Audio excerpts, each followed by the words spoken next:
All right. So I have just done a very brief outline of something I want to just go over. I tried to put all the research that we did today into something that makes sense on the Peter W. Smith info. This is a really weird episode of Russiagate, and it's still, unsolved. There's a lot of questions that are, surrounding this whole thing, and it's weird and it's also kind of morbid, because this guy is dead, and it's a shame, it's really sad, but it's um, it's something that I think deserves a lot of scrutiny because this is a guy who is from the GOP end of the spectrum who tried to find Hillary's emails. I think we can say that with some certainty now. And so if you're talking about collusion, you know, this is a guy who would be, front and center in a case of collusion if it existed. This is right along that track. So we need to look at it and say something about it and say, what is going on here. So so I just want to so I'm going to share my screen here, and I know the resolution isn't that great, but I'll try to say things that are important and try to explain what we're getting at here. All right, so Peter W. Smith. I'm just going to try to start chronologically, start from the beginning, try to go to the end, and try to make some sense of all this stuff. So Peter W. Smith. This is his Twitter profile. Yeah. Okay. So let's just go to his obituary, which is again, this is kind of morbid, but this it gives a lot of information about this guy and trying to understand where he comes from and all this stuff. Okay, so he's a money guy. He it says from 1975 to 1997, he was president of Peter W. Smith and Company, that led that firm that led 12 buyout transactions. So, leveraged buyouts, all this stuff where you're taking a company that's kind of run down and selling it for a higher value. You can make a lot of money that way. So it sounds like that's what he did. He, this is what Warren Buffett does. Takes companies, turns them around and sells them. And makes money off of it. So this is what he did, and apparently he made a whole lot of money because if you can go back to the donor, some of the donations that he made. I mean, look at some of these donations that he made. In 1990, he donated $15,000 to Republican National Committee. 1991, $15,000. 1994, $15,000. 1989, $15,000. 1993, $15,000. 1995, $15,000. So I mean, if you just add up just these $15,000 chunks, that's like 120K right there. Then in addition to that, he was doing 5K in 95, 5K in 93, 5K in 94. I mean, he was giving a lot of money to Republicans, and these were all to Republicans, Republican National Committee, to PAC, GOP PAC, um, and we know it's the same guy too because it's from Chicago, and this is the company that's referenced, Peter W. Smith Company. That's referenced here, Peter W. Smith and Company. So it's pretty certain that this is the same guy, and so it's understandable how he had some connections within the Republican Party because he gave so darn much money to these Republican organizations and causes.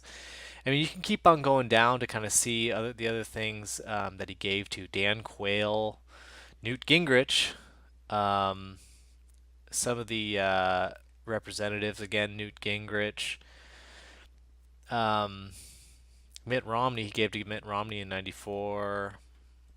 Um, anyway, but it seems like, I mean, if you look at the timeline, though, he kind of stopped, at least from what this has, from the data that this has, he stopped giving large quantities of money to the Republican Party in 2003.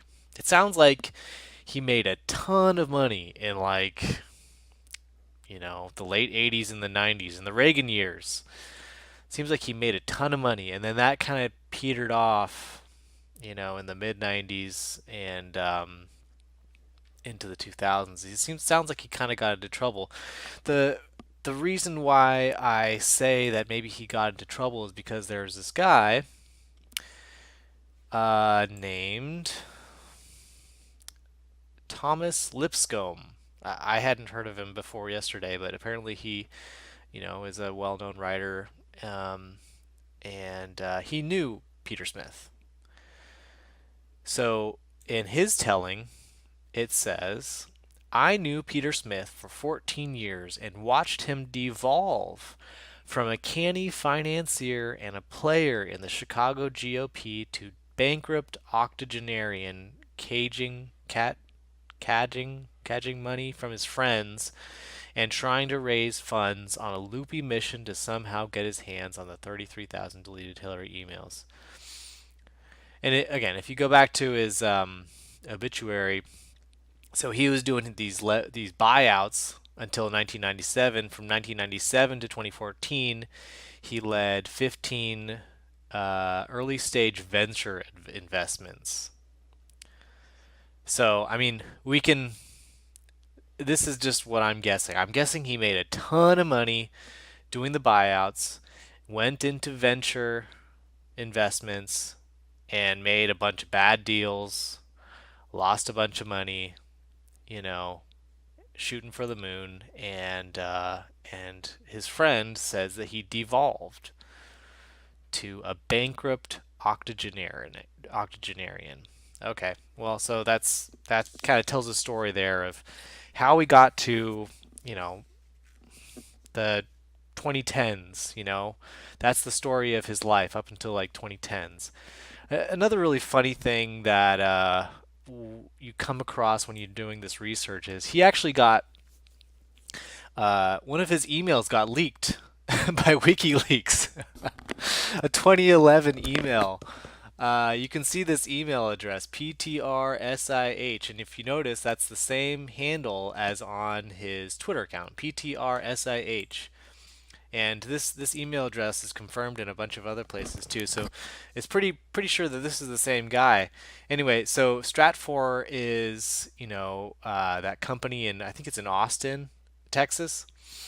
They do national. They write about national security. They have all kinds of articles, and I think they do consulting too. Anyway, so apparently Peter got an email from them in 2011 that said $199 Sitebuster sale last day. So I was trying to get him to re-up his subscription, and he said, I would like to yes, please extend my subscription per this offer below.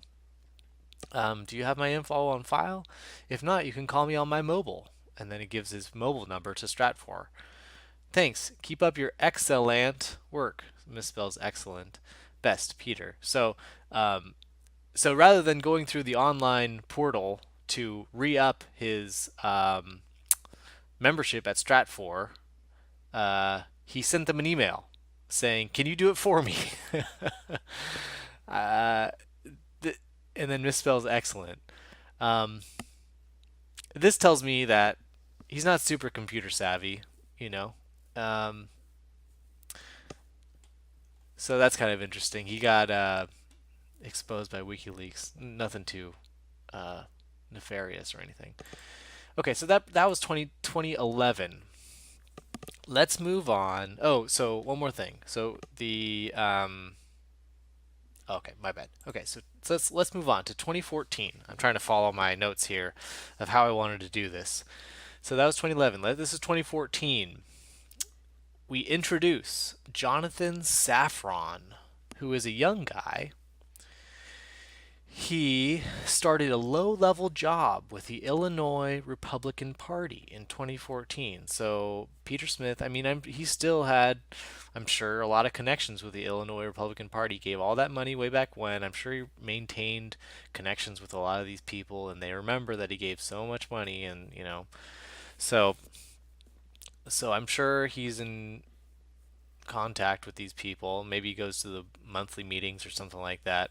So this guy, Jonathan Safran, low-level job with Illinois Republican Party in 2014. That's interesting. What else happens in 2014? Well, 2014, Peter Smith registers a website in his name. Let me scroll down here to July 1st, 2014. So peterwsmith.com. Up until then, it had been, it looks like it had kind of been an empty domain. July 1st of 2014, Peter Smith registers with GoDaddy for this domain so that he could use it, I guess for whatever. And it lists that same email, same email address that we had seen before, ptrsih@gmail.com. It lists Corporate Venture Alliances, which is named in his obituary. So this is the guy in Chicago, Illinois. So he registers the domain name. Also in 2014, June 2014, just before that, June 24th, 2014, like a week before he registers that website, he creates a Twitter account that we see today, PTRSIH. So I'm um, I'm guessing here. I'm guessing Jonathan Safran helped him with that because it says later on. It says, um, where am I seeing it? There's something about how one of his biggest jobs was to help him with his MacBook. There it is. His job. Safran in an interview said that he was working for a tutoring firm when Smith became his client. His job entailed teaching Smith how to use a MacBook.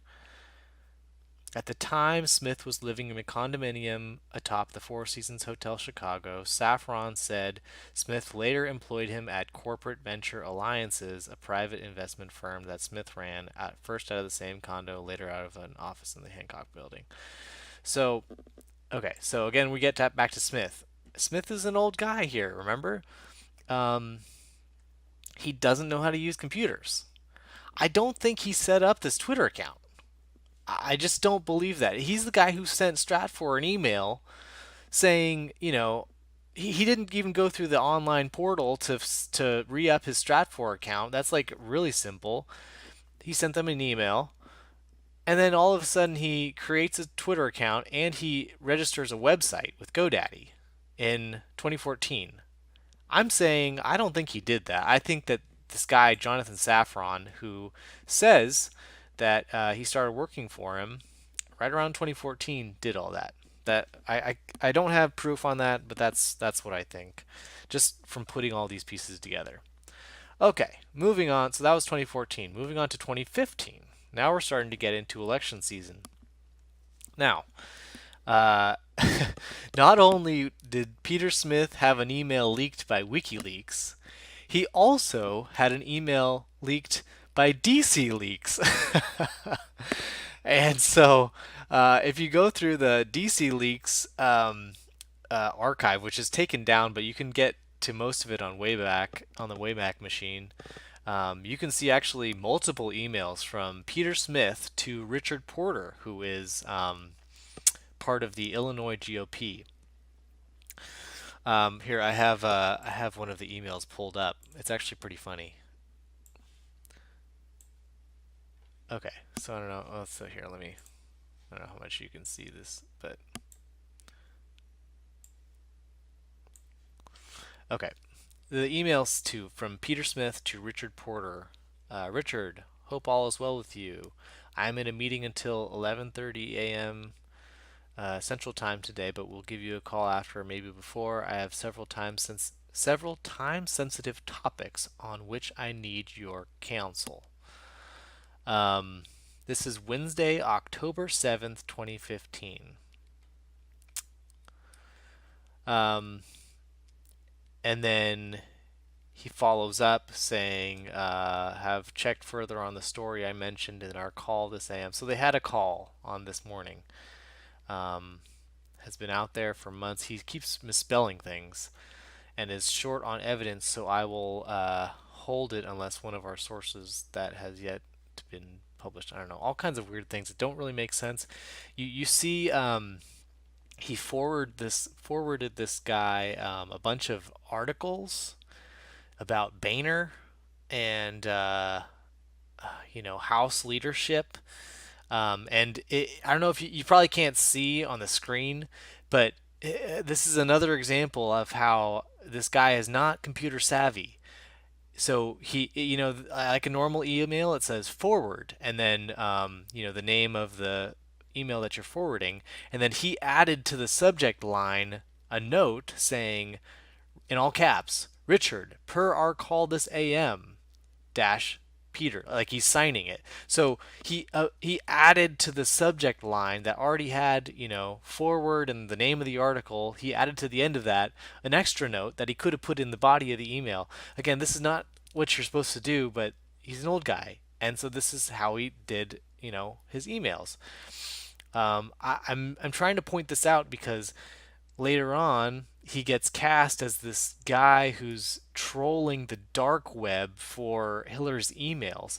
And I'm trying to point out this guy is not computer savvy. So something about that story doesn't make sense. I'm trying to foreshadow that. Okay, so that was October 2015. In a Wall Street Journal article in this year, it is reported that Peter Smith also uh, spoke with Mike Flynn in November 2015. It says, additionally, in an email reviewed by the Wall Street Journal, one of Mr. Smith's former associates wrote to a friend last week, as you are aware, Peter started a business relationship with General Mike Flynn in November 2015. We spoke with him on the day he left for his trip to Moscow, which remember was like December 4th or something like that. Um, so this must have been like the end of November. So apparently in November, so in October, um, Peter Smith talked to Illinois GOP. He was calling people apparently. In November, he talked to November 2015. I'm sorry, in November 2015, he talked to Mike Flynn. That's interesting. Let's go back to that Thomas Lipcomb article.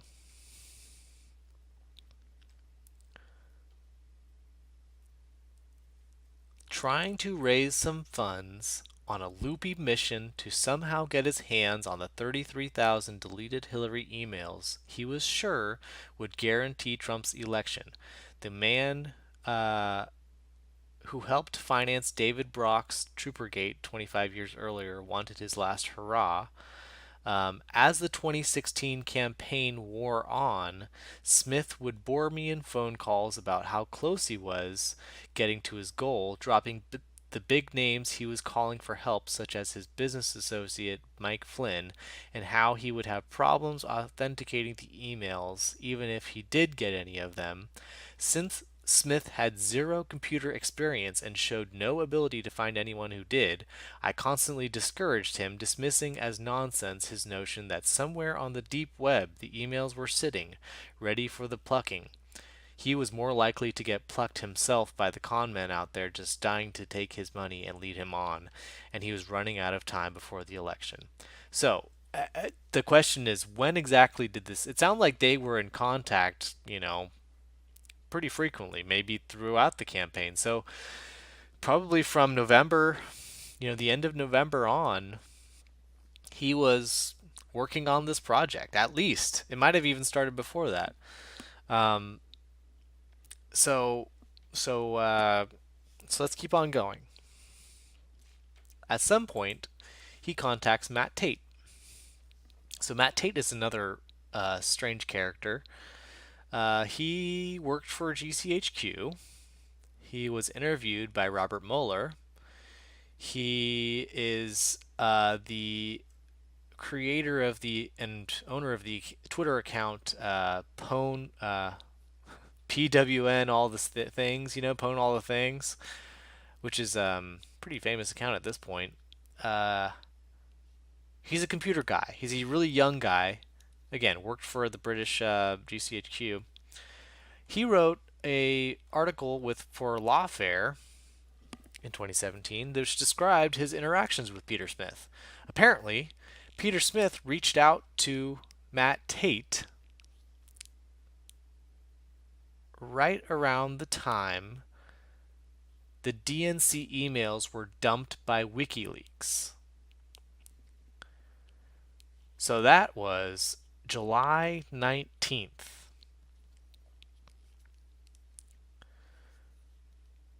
So, so again, so Peter Smith meets with Flynn November 2015.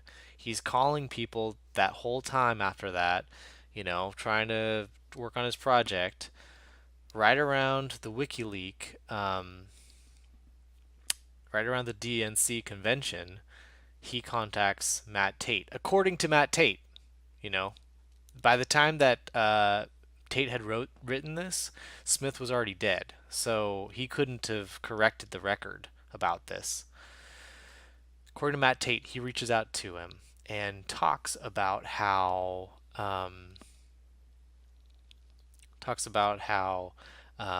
he needs help analyzing these emails.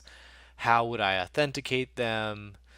How can I authenticate the people who are offering these emails? He's asking for basically computer help. And forgive me. I mean, I'm sorry I keep harping on this. Think about just think about this for a second. Okay, Matt Tate, this computer guy, this computer extraordinaire, talking to 80-year-old Peter Smith, Chicago guy who can't even use a MacBook. How would they even speak the same language? Like, I don't even understand this from just a human perspective. I imagine Matt Tate saying, "Well, yeah, you could check the metadata on these emails. Well, yeah, the server has these properties." And Peter Smith is probably thinking, "What in the world are you talking about?" I don't think he knows about any of this stuff. That's the impression that I get from all of these things that I've shown you. The Stratfor email from his friend who said he had zero computer experience, how he hired a guy to help him work his MacBook, and here he is working with Matt Tate, who trying to scour the dark web for these things. It just doesn't make sense to me. It just doesn't make sense. And you know, I I'm not trying to call Matt Tate out here. I mean, maybe this happened. I mean, at the same time, Peter Smith seems like a pretty sophisticated character. He made a lot of money way back in the day. He's probably a smart guy, and he probably, is able to run a complex project like this. I wouldn't put it past him, but um, we're talking about the dark web. We're talking about these secret servers. We're talking about these hackers, and I just don't see him being able to speak the language of these things and interact with Matt Tate, who apparently he reached out to. Um, okay, so that's Matt Tate. Let's move on to September 2016. So apparently he hadn't gotten very far by September 2016 because we have, or at least the Wall Street Journal had a document dated September 7th, 2016, um, where it's basically a recruitment document trying to get people to help him find the emails. So September 7th, 2016, that would conflict. That's what Wall Street Journal says the document says. Matt Tate said it was right around the DNC hack, which would be July like 19th. So there's a very big gap there. Um, I'm just pointing that out. I mean, maybe Matt Tate is falsifying the timeline here, and maybe that happened. Maybe this recruitment document was sent to Matt Tate on September 7th. That would actually make some sense. They put together a recruitment document and then sent it to far and wide to anyone who thinks that they know about computers and trying asking for help. That would actually make some sense, but that is not what Matt Tate is saying in his article. He is saying that it was basically 2 months earlier. Okay. So anyway, this recruitment document, what does it say? It name drops a bunch of people on the Trump campaign, including Steve Bannon, Kellyanne Conway, Sam Clovis, Mike Flynn. And then if you go back to the Lipscomb article, it says that it also name drops Charles Ortel. I'm sorry, where is it down here? It also name drops Charles Ortel. It name drops Thomas Lipscomb, which is the guy who wrote this article. It name drops Tom Fitton. It name drops James O'Keefe from Project Veritas. So this is a name dropping document, and and it is supposedly trying to get people to help them with this project, which again supposedly had started way back in November 2015, which I think it started way back then. So that puts questions in my mind about this document. I think that they probably started it way back in November 2015 and got nowhere, and then finally time was running out. A couple months before the election, they're like, we got nothing. So sort of last ditch, let's try to find it for a October surprise. And so then they do this document. But the unfortunate thing is that the way that the Wall Street Journal reports this is just awful. I mean, they say stuff like, this was around the time Mr. Smith said he started his search for 33,000 emails Mrs. Clinton deleted from the private server. And it that reporting conflicts with all this other information. So And then also in this article, it goes back to you remember Jonathan Safran from the guy who helped him with his MacBook. He pops up again. He was the one who sent one of these emails, who name dropped Mike Flynn and all these other people. Jonathan Safran was one of the people who sent one of these recruitment emails. So Saffron was helping Peter Smith this whole time, um, and again, I think that Saffron was the one that set up this website and the Twitter account, um, and Peter Smith apparently talked about I guess he was asked the question, where are you going to publish these emails? If they found Hillary's emails, how would they publish them? And he talked about leaking them himself. So I honestly think that was the purpose of the website. If they found them, they were going to leak them on that website that they set up, peterwsmith.com. That was the intention. Well, they never found the emails.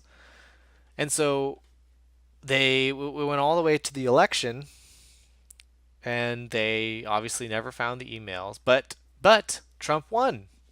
Surprise! They didn't need the emails. Trump won anyway. So what do? So they create this website, and they've got blog posts, really weird blog posts. Let me just read this. This is just the weirdest thing, I swear. So this was November 11th, 2 days or 3 days after Trump won. And Obviously, they didn't find the emails. Um, so they've got this website now that they were going to publish the emails on. They never found it. What are they going to do with it? Let's post some stuff. On November 8th, 9 strong Republicans stood for Trump in a goal line stand against an 11-person Dem team. The GOP line, anchored by Giuliani, Gingrich, Christie, and Flynn, was backed up by Clovis and Bannon and co-captained by Conway and Priebus. Ryan, I guess Paul Ryan, wound up on the field as the ninth player. McConnell, a willing substitute, remained on the sidelines. In the stands for the Dems was the entire Bush family, Romney, and Kasich. The Dem line, anchored by CBS, NBC, ABC, CNN, and MSNBC, had Jay-Z and Beyonce split wide. What? Its backfield consisted of President Obama, Vice President Biden, Mrs. Obama, and President Clinton. Director Comey suited up to play for both teams, but both rejected him. At the ball snap, with seconds remaining and a touchdown needed, the Dems, caught in a premature celebration, coughed up the ball, which the GOP took downfield to the goal. And then there's a picture from, a football game. It is just the weirdest thing. I mean, just look at the names that he dropped: Giuliani, Gingrich, Christie, Flynn, Clovis, Bannon, Conway, Priebus, Paul Ryan, and Mitch McConnell.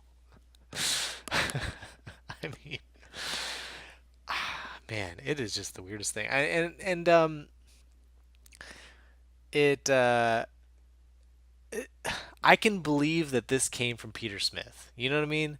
Because look at the names that he's dropping. It's Gingrich. Okay, he's got a long history with Gingrich. He donated Giuliani at one point.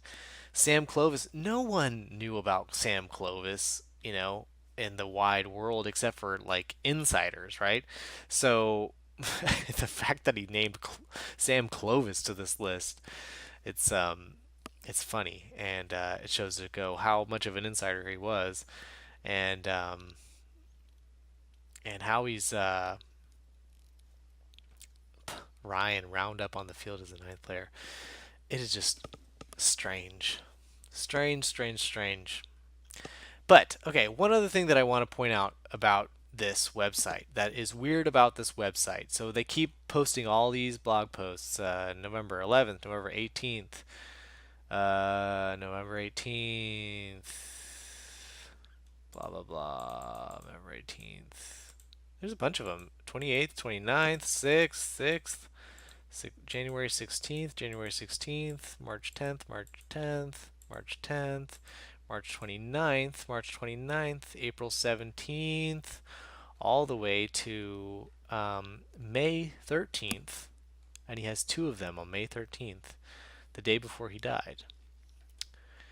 But look at how these blog posts are set up. Usually when you do a blog, you would do like a WordPress format. That's kind of a standard way of doing it. It's super simple, or even shoot, doing like a blogspot, thing. But the way that they did this was essentially like coding it in HTML, and it's not even separate pages for these different posts. This is all one web page, and then they created links. Hyperlink jumps to these different sections of the pages. It's just one long page that they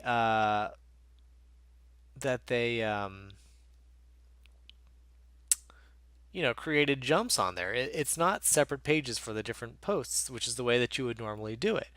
The reason why I think this is weird is because that means there is no reason to believe that these dates are accurate, because it's not built into WordPress or anything like that. This is purely HTML. They could go in here and change the date at their leisure. They could have created this entire thing on May 13th and just written all these old posts and just written in HTML.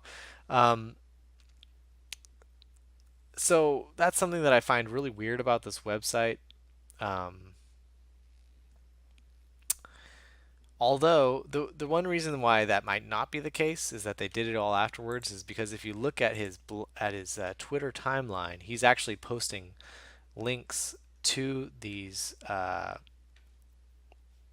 his blog, peterwsmith.com, which include the hyperlink jumps. I'm not seeing one right now. But anyway, yeah, here we go. Peter W. Smith approval. So that jumps to there. So I'm just saying that the website is weird. It's not the way that you would usually do it, you know? So that rings some alarm bells in my mind. Okay. Fast forward to his death. I'm sorry, but so we're going to fast forward to um, he talks to a reporter from the Wall Street Journal named Shane Harris. You can see it here. So it says that he talked to this reporter 10 days before his death, which was May 14th. So then he talked to him on May 4th, 2017. So why did Peter W. Smith talk to a reporter? We don't know why. I don't understand that. Maybe he knew that he was going to commit suicide, and so he sent this info out there to kind of get it in the public domain. Um, I don't know. It's weird. If he's such a spook, again, if he's the secretive guy, who's top secret project, why would he talk to a reporter about it? It doesn't make sense. Regardless, Shane Harris talked to this guy um, and told him all about the project. It says, he described his whole operation about trying to find the emails, how he was an executive who thought that the emails might have been obtained by hackers, and he was concerned, so he tried to find the emails, to expose them. And and so that's kind of a bombshell that was released after the fact. So he talked to him May 10th. Um, Peter Smith dies May 14th. This article doesn't come out until June 29th. There's not really an explanation for the delay other than maybe they were trying to authenticate the story, I don't know. Okay. I know this is kind of going long. I'm sorry, guys, but I'm just trying to get all the info in here. There's a ton of info. So, okay, so we're going to end on how he died. He died. Let's he was staying at Aspen Suites in Chicago. Some of the workers said that he was pacing the lobby area, and that morning he would, the quote, get up from the chair, walk over to the newspapers, then go back to his chair and sit down for about 30 seconds, then get up and walk over to the newspapers again. The employee said it seemed like he had a lot on his mind. And then there's a receipt saying he went to Walmart the day before and got helium. I'm sorry, I'm jumping around here.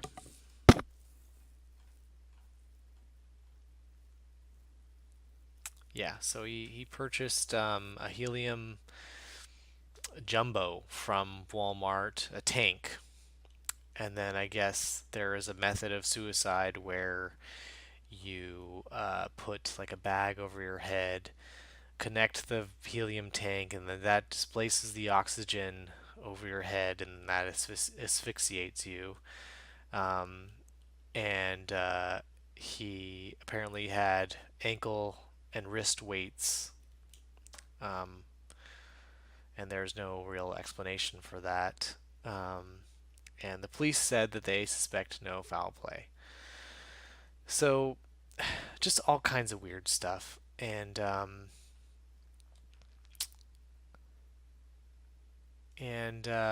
then his family is notified, and after this happens, the Chicago Tribune actually has some really elaborate articles describing Peter Smith and describing who he was, and this whole kind of like verification of the Wall Street Journal articles from separate sources. And they do a really great job of talking to people. And that's honestly, it's through the work of Chicago Tribune that I feel like I have a bunch of background about this guy that I wouldn't otherwise have. And it's from primary sources, his friends, his family, and they've kind of described him in a way that's been consistent with other things. So that's why there's a lot of real stuff in this. It's just that there's also a lot of weird stuff that can't be explained that we're trying to sort through. Uh, so that's really the end is his death, and of course after his death, the committees, the congressional committee, specifically the Senate Intelligence Committee, requested documents from his family, from his estate, and they provided them. And those went to the Senate Intelligence Committee in I think October 2018, because they were looking into Peter Smith, and and that's pretty much it. This is still a moving story. Um, Charles Ortel has videos about Peter Smith. I haven't watched all of them, just like very briefly, and so that might be the next route to go, is watching those videos. But anyway, hopefully this gave kind of an overview of Peter Smith. And very last thing, I want to point out his profile picture.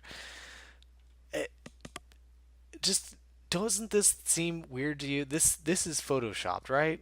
I mean, this is photoshopped. I mean, I guess there can be plausible explanations of that. That this is a professional portrait done, and then they professionally touched it up to make him, remove some of the wrinkles and all that kind of stuff. But this just looks so odd, right? The mouth, it looks like they pasted another mouth onto this head. It just looks so odd, and that's always bothered me, and that's part of why I'm just so suspicious about this whole thing. It's honestly because of this picture, because it is just so weird, and it's kind of frightening, and the eyes. I don't know. I mean, if you compare that to the obituary, you can definitely see some resemblance, but this was clearly touched up.